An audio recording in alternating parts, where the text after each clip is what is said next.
do I ensure that not only is what I'm doing going to work, but is what I'm doing going to change the lives of the people around me? And by changing the lives, I'm not saying that we're all going to be social entrepreneurs. You can change the life of, the people who work for you. You can change the life of the people who invest, in your business. And then ultimately, how do I rely on someone to help lift my business to the next level? How do I find the investors? How do I find partners? How do I find the right people to collaborate with? And these are the areas that I think entrepreneurs today, or even people who are dreaming about entrepreneurship, are particularly struggling. Ultimately, as I finish my intro, I want to get you to challenge yourself. Challenge yourself to tell me that you know who you truly are, because it's only in knowing who you truly are that you know exactly where you're going to go or what you're going to build that may solve one problem or another, but that may be able to give you a viable and a sustainable business. The only way to be extraordinary is when you tell your ordinary self that it is time to make a difference. So you're very welcome. My name is Anita Erskine. Wow, thank you so much. What an introduction. You touched on so many essential points. I mean, in terms of, even you mentioned, how do you find what truly matters to you? I mean, I'm curious to find out from you, how did you know that, this is the media space that I want to be in? How did you translate that into that mogul, that business mogul that you have manifested in your life? And because some people struggle with finding that passion, right? And they have so many different things pulling at them. And how did you go about finding that for yourself? Kimoy, I started by looking for what I felt and I call, the low-hanging fruit. The one thing I'm able to do in my sleep that I feel my audience need. And that one thing was the power of, speech, because I had been on stage as a child. I had that degree of confidence. I knew I loved the spotlight. So even though I say it today and it really sounds like at the age of 15, 16 or 17, I knew what I wanted to do, it wasn't that easy. But now that I look back, really and truly, what I did was find what is a low-hanging fruit, find the audience that was desirable or that needed this low-hanging fruit, and then I became the conduit. I became the liaison, the connector between what it is that the world is looking for and what I have. Perhaps saying that what I have was my dream and my ambitions. I knew that I wanted to be in television. What I had was the ability to sit in front of the camera and communicate. What the world was looking at is this, plethora of content, from TV talk shows to, to game shows, whatever it is on television. And I knew that I could be the communicator that could make this happen. I, in myself as a personality, in myself as a producer, in myself as a media person, I could be that one person who brought that to them. This then started the whole journey of becoming a multifaceted media executive in the space across, on the continent and around the world, Kimoy. Wow, that's a really great, as you said, nuggets in terms of for us to take that on to find out how we find that passion and become whatever that may be for the industry that we may want to serve. And I know you mentioned that, of course, there are many times that it was tough. I'm sure you wanted to throw in the towel endless times. And what were some of the strategies that you utilized and perhaps still employ when those times are rather challenging for you? When I started my career, or when I was mature enough to know that, what was a passion had become a career, but it needed structure. One of the places I ran to, because I felt that I was really melting and falling apart, was corporate. The corporate industry has a way of teaching you discipline. The corporate industry has a way of teaching you strategy. And the corporate industry really does throw you into the deep end, because each and every single day, there's one particular KPI that you have to take. You are accountable. Now, for you, where you need to go may not necessarily be corporate. It might be what I still call a place of accountability and a place of learning. Your place of accountability could be school, where you do have to study. You do have exams to pass. You do have assignments to submit. Your place of accountability could also be, moving into a completely different direction. You're an entrepreneur, but you need some kind of skills training. It could be anything. Find your place of accountability and the place that teaches you the kind of discipline that you most likely cannot even teach yourself. And that's what I did. When I felt that, listen, I needed to change my languaging. I needed to change how I even approach what was becoming a fast blossoming career. I ran to the place where I knew and believed that the art of strategy was, a no-brainer. So I worked as a communications professional in the telecoms industry, where there was absolutely no way that I could decide what time of day I felt like working, when I could decide, what I felt like doing on Monday versus what I felt like doing like Friday. Nothing was haphazard. Everything was structured. And that's how I caught myself. Other challenges like social changes and the like have taught me that, in fact, the best way to come to a challenge and face a challenge is by teaching myself, and this is more on the moral or the social side, teaching myself the art of accepting who I want to be, and that not every single space is ready for my power or ready for my desire to be revolutionary. So I've showed you what I wanted, what I needed to do, what I realized that I needed structure and discipline where I went to. Now, the next phase of the structure and discipline I need, because I almost lost my business, was school.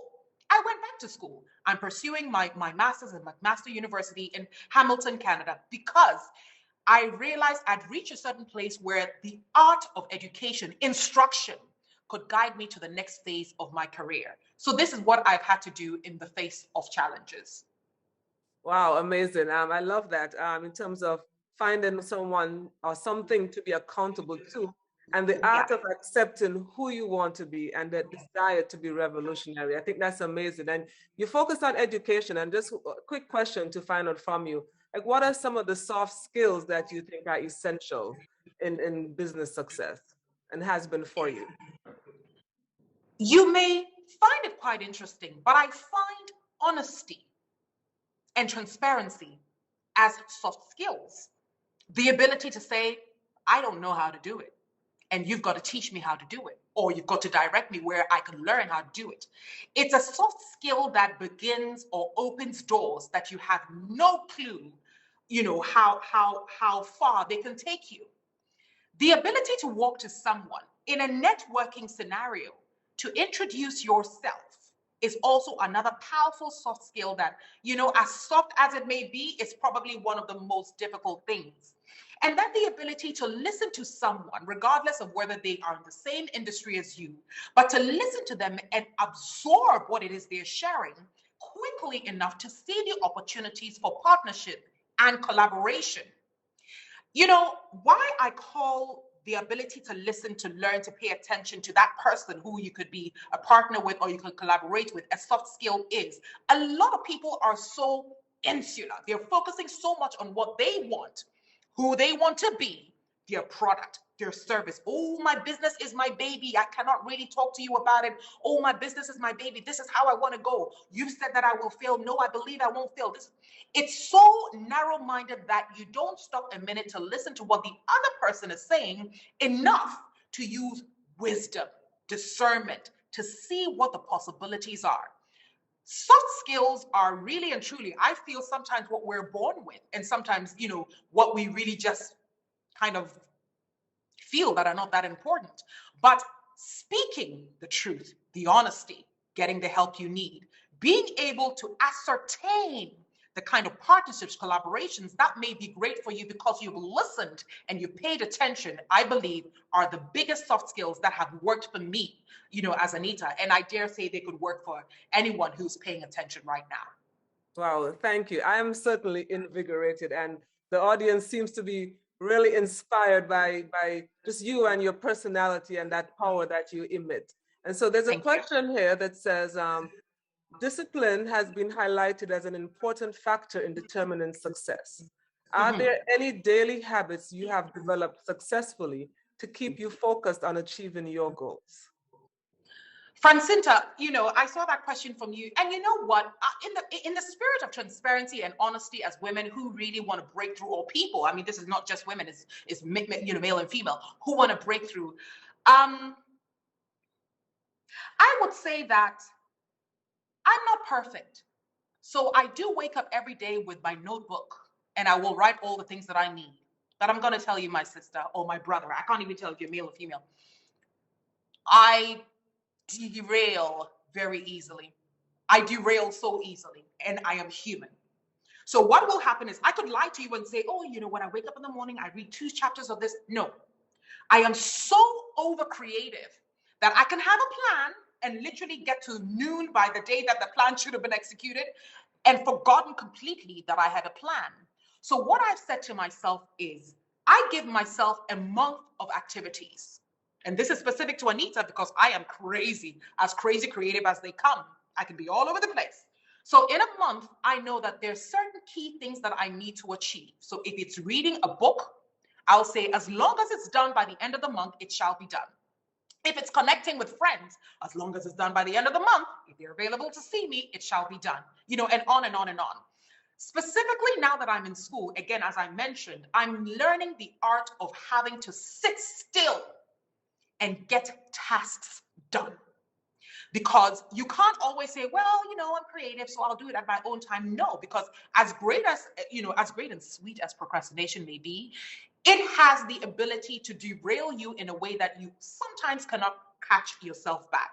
So specific to me, and, again, knowing myself, knowing my weaknesses, knowing that I need to be disciplined, I give myself a special length of time to achieve my goals or my tasks, either for the week or for the month.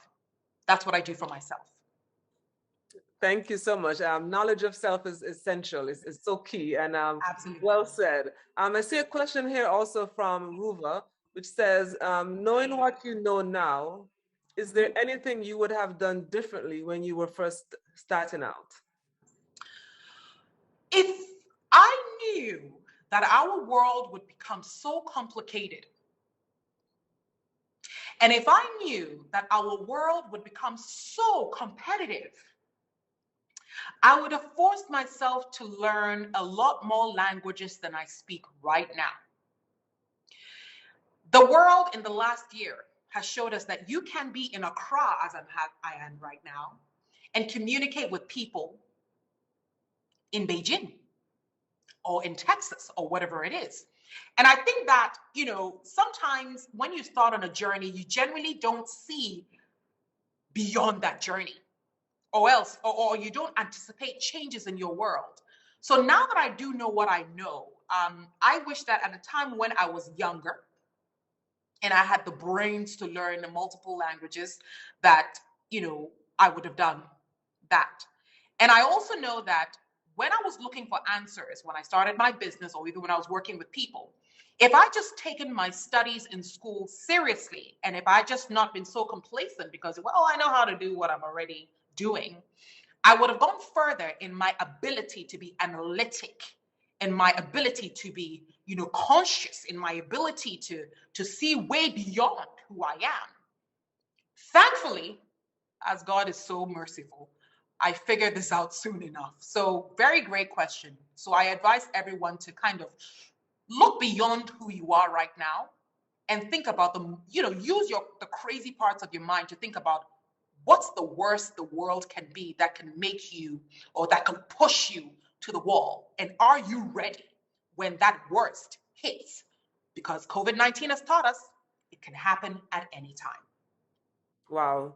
Such a valid, so many valid points you made in that, in terms of having that vision and really looking beyond our current, and so that we can shape our actions to meet that possibility for moving on. There was a question posed by Scott, which says, you mentioned the importance of money.